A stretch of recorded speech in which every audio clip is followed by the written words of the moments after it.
I know it's crazy, but it's You're watching Channel Z, the world's leading zombie apocalypse channel. Broadcasting live from Studio Z. makes me act the way I do. Welcome to Eat, Pray, Run, where slow food in the apocalypse doesn't mean you're ending up on the menu. I hope you brought your appetites. We're joining you as part of ASU's Innovation Week on day 5, arriving at your destination. I'm Erica O'Neill, and today we will be chatting about hyperlocal holidays with academic, farmer, and ex-Army survivalist Keith Tidball. You may recognize him as a judge on Go Bag Challenge and an expert on our debate program, The Other Side. But first, I want to introduce the host of Eat, Pray, Run, Dr. Rob Dunn. Rob is a Reynolds Professor in the Department of Applied Ecology at North Carolina State University and a Professor of Human Biodiversity in the Center for Evolutionary Hologenomics at the University of Copenhagen. Rob, can you tell us a bit about the juicy topics we're going to sink our teeth into today? Hey, Erica, sure. Today we're going to talk about hyperlocal eating, but also a little bit of trauma, a little bit of apocalypse, and then also about reconnecting to nature through our food. I'm really excited about the show. Are you staying hyperlocal during these holidays? Yeah, I'm pretty local. We were local for Thanksgiving. We'll be local for the next weeks, and eating what's near us, and going to the bottom of the cabinet, I think, is the next few days. How about yourself? Well, my pantry is well stocked. I'm ready for all sorts of contingencies. I used a couple packages of dried beans to make some hot neck compress type things a couple days ago. So food and otherwise, we're doing okay here in Arizona too. We were well stocked in like March, April, May, but the well stockedness, it sort of wore out. Our cabinet survival techniques were limited in duration. So I'm looking forward to hearing from Keith, because I would like to know what I need in order to stay hyperlocal, even if shelter in place orders do come with this second wave of invisible zombie attackers, COVID-19. So with that, let's bring on Keith. Keith, welcome to the program again. Hey there. How's everybody doing? Nice to see you. Great. Can you tell us a little bit about yourself? Maybe about your own life travels and whether you've always foraged in one place, or did you grow up in a way where eating local was something that was really prioritized, something you developed over time? Sure. The idea of eating local or hyper local food is something that I kind of grew up with, but it wasn't because it was popular or a fad. It was by necessity. You know, I grew up in rural Minnesota, southwest Minnesota, right on the edge of the prairie out there, and we were not very well off in terms of resources. My father was a minister, is still, and in these small towns, that wasn't a way to make a lot of money. So we were dependent upon the graces of our congregation and our own sort of creativity when it came to putting food on the tables. I have memories of guys in our church would go west to hunt, and there would be parts of their success, their antelope or their elk or their deer, that would end up in our freezers. I remember going and following behind the sort of commercial vegetable farmers and with our laundry baskets, actually, as a young kid, probably before kindergarten even, and scooping up laundry baskets full of peas and beans and tomatoes and so forth that were falling off the truck. And that was fine. They encouraged us to do that as gleaners, and we would spend weeks canning those things. So I think I come by some of that sort of thrifty frontier life idea by virtue of the way I grew up. And then I've spent time in the military. I spent time in the Foreign Service as a part of the Department of Agriculture's Foreign Service, and traveled all over the world and have seen lots of different life ways, and have always appreciated ingenuity and sort of autonomy and the ability to make your own choices when it comes to the protein on your table and take responsibility for the protein on your table. And then, as I became a father and a grown person, I guess you would say, it just occurred to me that, the stuff that Aldo Leopold was writing about in terms of the land ethic and other great writers that moved me, we're all kind of talking about the same thing. And that was tapping into this sort of self-reliance and the sort of land ethic and these ideas that I have decided for myself have been a pathway to my own liberty, my own freedom, my own sense of worth, and so that's kind of how I came to this. In that context, Keith, can you talk a little bit about, there are 3 words I notice in listening to you talk on other occasions and in your writing, and the 3 I'd like you to talk a little bit about are trauma, nostalgia, and reconnection or connection, and how do those relate into your land ethic, but also into your relationship with how you eat and think about food? Yeah, so let's start with trauma. I feel like in my travels, if you will, I've seen lots of trauma, whether that's post-disaster, whether that's post-conflict or war, whether that's people that are just doing the best that they can in the traumatic circumstances of an economy that may not favor them or where they are. So those things, I've seen all of these, and I've experienced all of these in some way because my background is anthropology. I try to imagine what it would be like, even though I can't fully experience what others are experiencing. And so that trauma piece of the puzzle it plays heavily. And I think that the recovery, the remembering, the resilience, all these rewords is, in my mind, it's sort of a salve. It's where we can find some sort of relief. There's another reword from the trauma that is modernity in some cases, and then this nostalgia word that you raise is interesting. I'm not so sure that I care about these things because of what is purely nostalgic. I think I'm looking back to our history and finding those things that are essential, and so and perhaps taking it out of the context of nostalgia and into, hey, these things worked for people and mattered to people. Let's try to see what that looks like in the 21st century and develop a 21st century version of, let's say, frontier self-reliance or a Leopoldian land ethic, or some of the things that some of the other great thinkers, when it comes to our relationship with the rest of nature, were writing about. That's super interesting, Keith. And I have a question, and then Liz has a question too. Maybe I'll lump them together. And my first question was, it's almost more of a comment and thinking about, nostalgia is about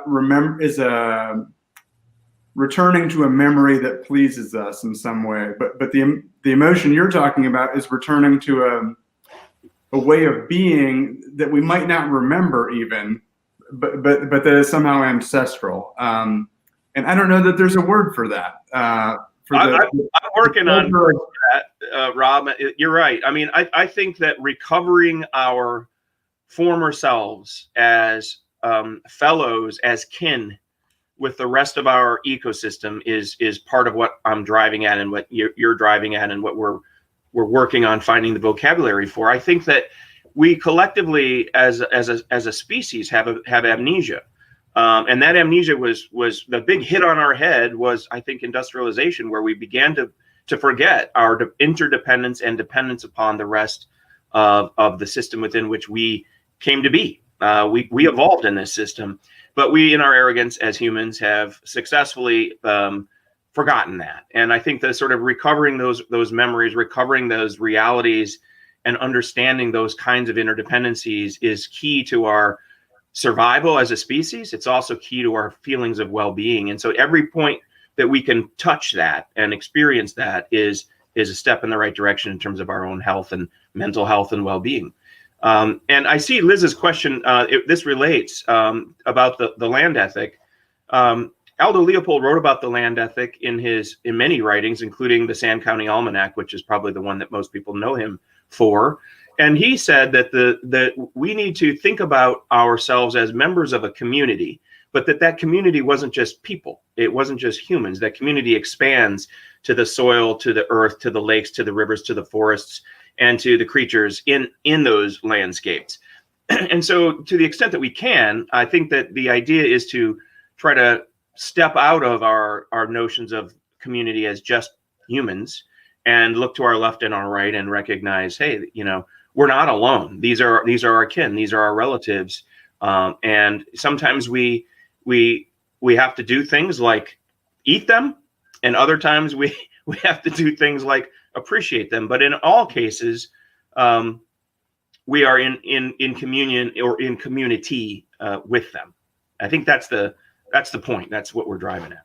I've been really struck recently. We've been thinking about this International Space Station and working on some samples from the International Space Station.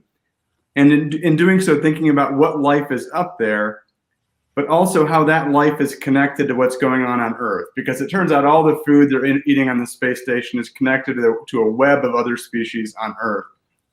And what I keep feeling in writing about this and thinking about this is a sense both of how the space station evokes a way of life that we almost aspire to on Earth, where we're totally disconnected, and a way in which it's lonely, not because there aren't people, but lonely because it's so severed from this connection to the rest of life.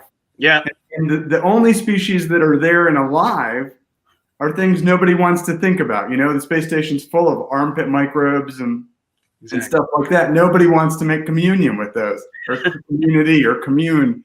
And so it really strikes me that on the one hand you have your farm, and the other hand you have the space station. These are, oh yeah, that's great. Are we looking at your farm from above? Is that what this is, Keith? Yeah, that's the front portion. I can see my main barn there, and this scenic byway that kind of bisects through our farm, and then the front field there, and the marshes. These are all places that are just baked into me at this point, and my family. Yep. And and what you're talking about, that's Rob, beautiful. Is the top section. You saw a creek flowing in there. That's Canoga Creek, for which our farm is named Canoga Creek Farm and Conservancy. And maybe we'll get a chance to talk about the Conservancy part. But the thing that you were talking about with the space station is really interesting to me, because I'm a fan of E.O. Wilson's thinking regarding biophilia. And in fact, I've written quite a bit about urgent biophilia.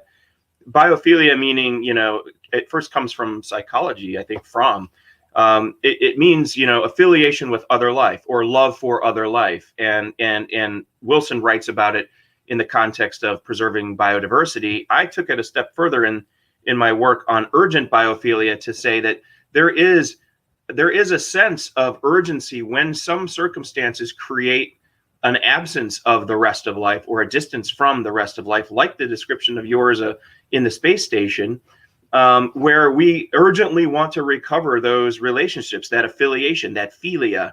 And what we're doing when we're chasing urgent biophilia, I think is one of those keys to remembering our former selves or escaping that amnesia I mentioned earlier.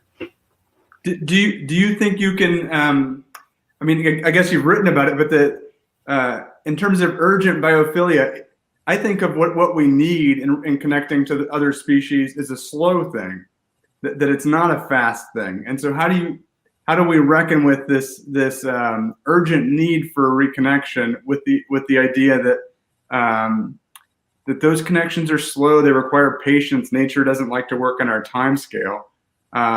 And stretching this out a little bit, if we think about the next weeks and months, these are going to be hard times for people. We're not going to be where we want to be. We're not going to be physically with all the people we want to be with. Is there some opportunity here in the context of our urgent need for our urgent biophilia to pause and to sort of mend some of those connections? So I feel like we have a question that would help exemplify this as you think about how to answer that. And it was from Athena Actipus on YouTube, and she's wondering what you did for Thanksgiving. So how did you act on that in order to enact this kind of in the most recent holiday setting? And I'll let you go.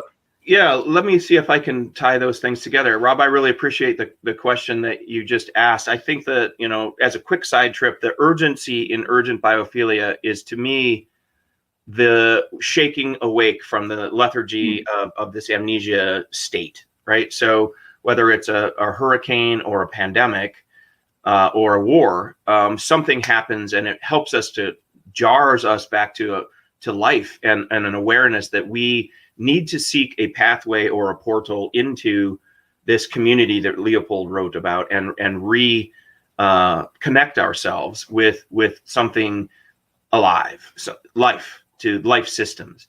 So the urgency in urgent biophilia is just that, is that something happens that shakes us so violently that it causes us to escape this amnesia state and get back, start to find a pathway, and it may be a slow pathway back to our former selves, our ecological selves. And the holiday that we celebrate with my family and friends is an example of a kind of ritualistic remembering of that, what we try to do at Thanksgiving at my home is we try to only eat or drink things that are from within 100 miles of our farm. So our turkey and our vegetables and our side dishes and our wines and our beers are all, local, literally. And it's optimum if we procured them somehow. Either we raised them, or we hunted them, or we fished for them.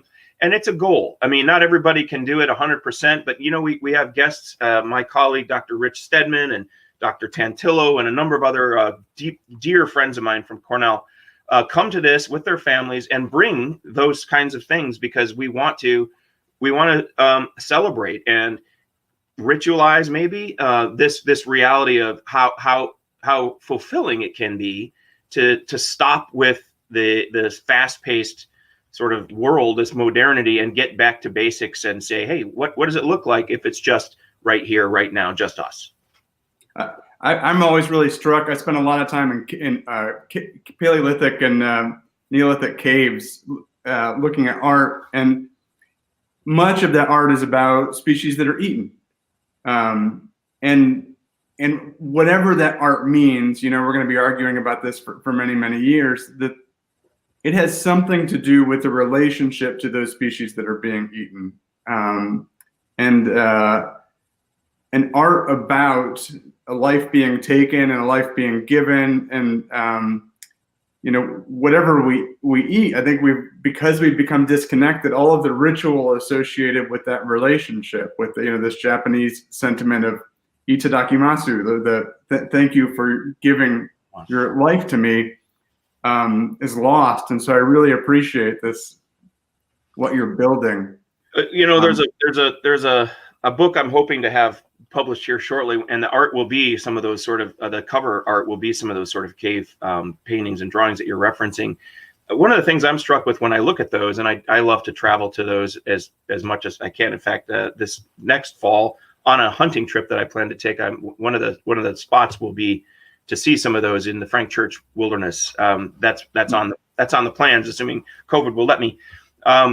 Those things, those drawings also illustrate a deep sacred relationship with the landscape and the predator-prey relationship, and the sort of the awe or the magic of succeeding in bringing an animal to the point where you can consume it, and it will sustain your life. And the fact that at some level we anthropomorphize that a little and talk about the sacrifice that the animal made for us. And arguably back in the day, we might have made sacrifices to animals when we were eaten. So, we used to make sacrifices on behalf of vultures all the time. Yeah.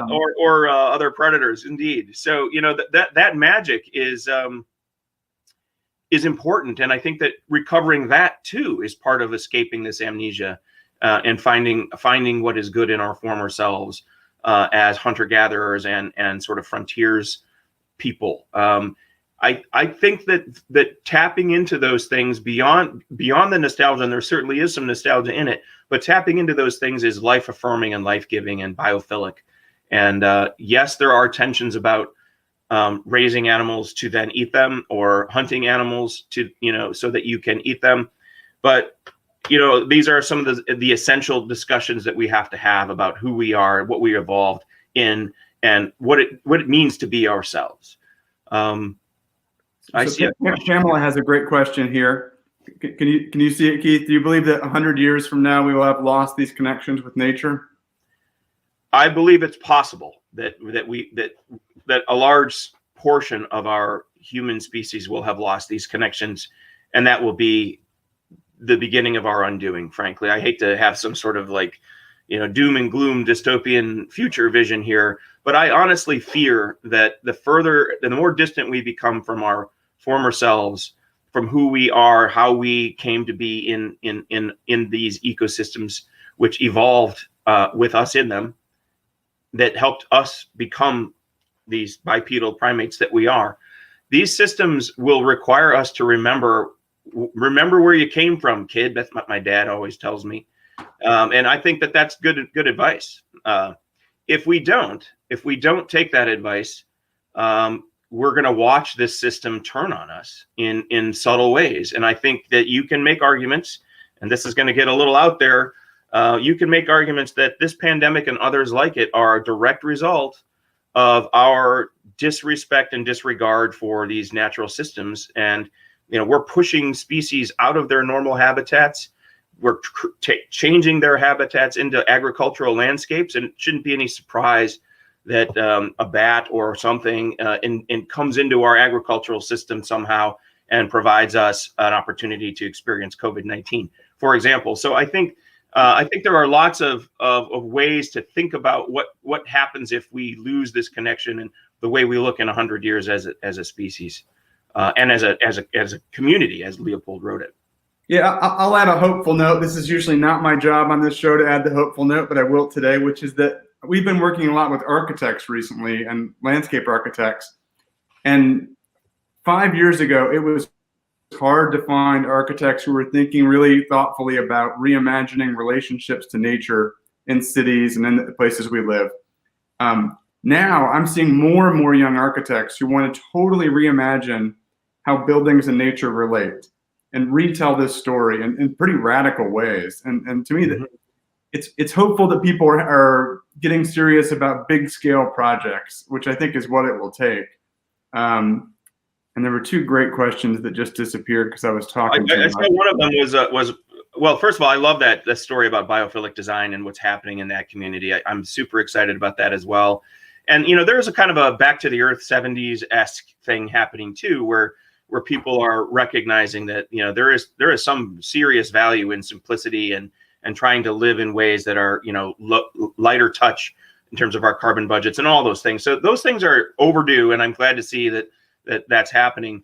In terms of this sort of practical question that I see here from Liz, I think that that's a great step. Edible cactus, getting out there and even being able to identify them, and all that comes with just being outside. And I during the hunting season, which is right now in upstate New York where I live, I go almost every day, if not every day. And it's you only have so many tags to fill in terms of how many deer you can harvest to bring back to home to put in the freezer. But that doesn't stop me from wanting to be out there and learn and see things, because you're really out there to see things.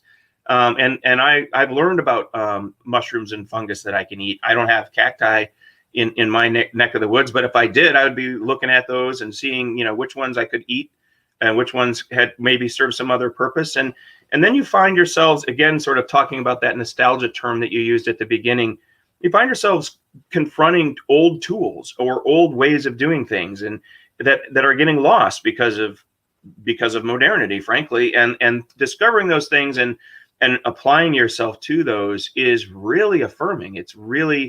It makes you feel good, and it gives you hope and optimism. And I think, in these crazy COVID times, those are things we need. We need to not only feel connected to others, humans and our other relatives, even the birds that you can see through your window at your bird feeder. That connection is important, but also connected historically to some of these techniques and tools and the reasons for them, and the innovation and ingenuity that went into them. The simplest things, like, do you know how to sharpen your knife with a stone? Most people don't, turns out, anymore. And there's lots of things like that. And so digging into those things, along with learning which cactus you can eat and not eat, or pick something in the foraging context, getting into those things, I think, provides great opportunities to not be isolated, to not be alone, especially during a pandemic like what we're enduring right now. So Keith, I want to take a little personal turn as we get toward the end here. So you have kids, they're eating hyperlocal. I mean, what do you imagine that their lives are like with regard to their land ethic, their connection to their place? Do they stay where they are now? Do they get a house near the farm, or what do you see? I'm not sure where they'll end up. I'm very proud to say that both of my children are majoring. They're in college. They're majoring in environmental disciplines. Both of them are very, very concerned with climate change and some of the big issues that are facing us today. And they're very animated and frankly pissed off about our behaviors, societal behaviors. And they'll be sure to let me know if I'm, sounding like an old man or a privileged white dude, which perhaps I do sometimes. So they're on the right path. Now, whether they'll end up at my farm or our farm, I should say, is an open question, because I don't know for that generation. I don't know what their ideal or optimal future actually looks like to them. And that's an open question, right? I mean, so their own biophilia, what does it mean? What is their political ideology look like? Even I'm not clear on that, and I live with these folks, so I don't know. I don't know the answer. My hope is that whatever they decide to do, that it will be therapeutic for them and for the community that they live in the Leopoldian sense. And I trust that regardless of the outcome of whether they're here on these acres or some other, they'll be doing the right thing. But they can sharpen a knife on a stone, and they're grateful for a deer heart when they get it. They've both harvested their own deer. They both have their own knives for doing that and take care of their equipment. They would be a little embarrassed if because I'm saying this to the world. They're fully capable of all. That's my charge, right? They need to know what I know, otherwise I will have failed. So they do so far. I know such obscure things that I hope that my kids don't know all the things that I know. Yeah. There is that, Rob. I feel you. So in the comments, people are thanking you for sharing this. A lot of us who are in these sort of academic centers are really living in large cities, and we've kind of lost that direct connection to the land. So it was wonderful. Liz has mentioned that, and you too. I spent enough time. I was ripped from my sort of idyllic life in Minnesota and spent many years in Detroit, Michigan. And I think it was that experience that helped me realize that, number one, there are some things that we need to be doing differently in urban centers. And I have been a big fan of community gardening and those kinds of things. And we could have a long conversation about that as part of this hyperlocal conversation.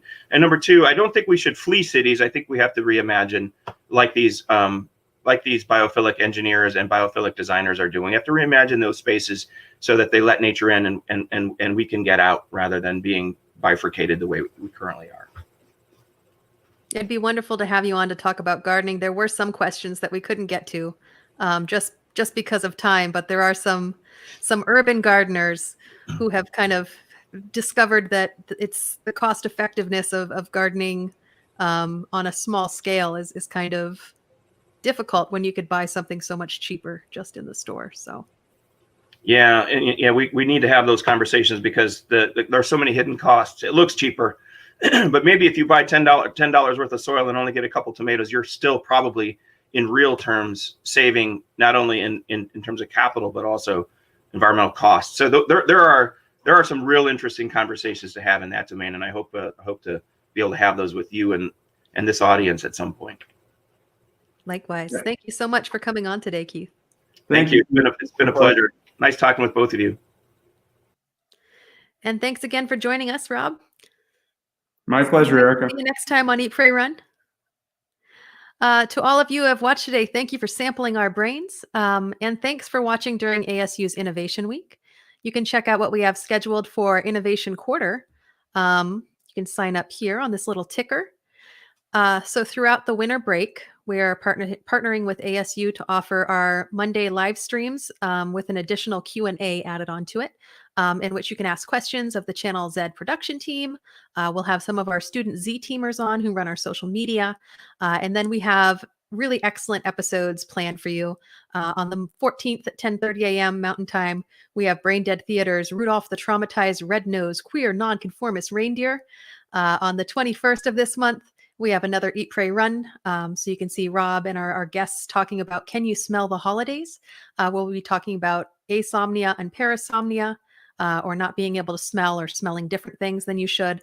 And then January 4th, we will welcome back Carl Flink to discuss Unreal World moving forward and how our troupe of Winnebagoed hazmat suit dancers, what the future is for that project, that art installation. So please do sign up at Innovation Quarter. We hope to see you at the Q&A and tune in then. Until then, eat well, everybody, and thanks for watching.